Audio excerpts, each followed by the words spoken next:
How much good has the U.S.-led airstrikes done in containing Islamic State in Syria? Well, not much if you count attempts by the group to control that country. WSJ's Dion Nissenbaum has the story, and he joins us now. Dion, thanks for being there. Hey, Simon. How are you? It certainly doesn't look good, does it? There's been a lot of bombing by U.S.-led planes, and it really hasn't stopped Islamic State from keeping their grip on that country.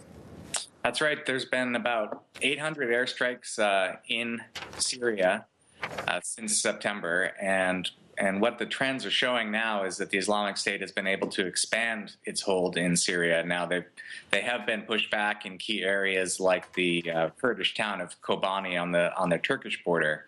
But what the U.S. military is seeing, what outside experts are seeing is that they've been able to consolidate power in parts of eastern Syria. They're pushing into places in the west and around Baghdad, so they are expanding in other areas. So it's really raising questions about whether the U.S. strategy for the Middle East is...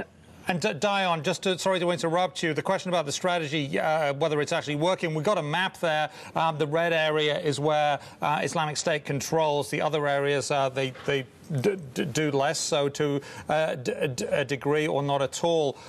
That's a big area, Dion.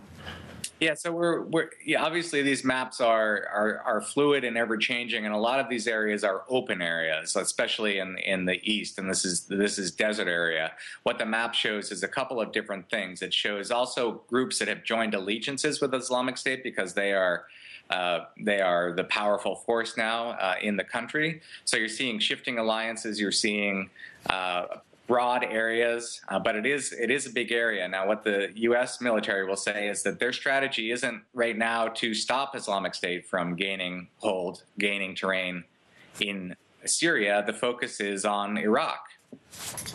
And the focus being on Iraq is basically the focus is Iraq first. That's what the U.S. is thinking, contain Islamic State from actually making any progress in Iraq, and then maybe go after Islamic State later.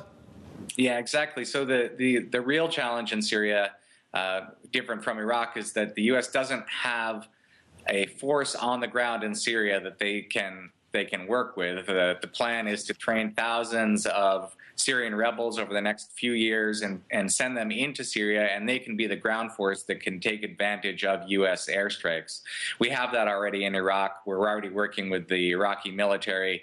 They are making gains in their efforts there, slow but painful. And so the military says this is a slow, painful, patient process, and it's going to take a lot of time to contain the Islamic State and push them back. And right now the focus is on Iraq, and then once that happens, move to Syria. And we have a quote from a defense official in your story. I'm going to read it. I wouldn't call Syria a safe haven for ISIS, but it is a place where it's easier for them to organize, plan, seek shelter than it is in Iraq. And one of the issues, Dion, about Syria is that any massive attempt to push Islamic State down or get them on the run is de facto an advantage to Assad, Bashar al-Assad, the dictator who has been warring with his own people for years and years.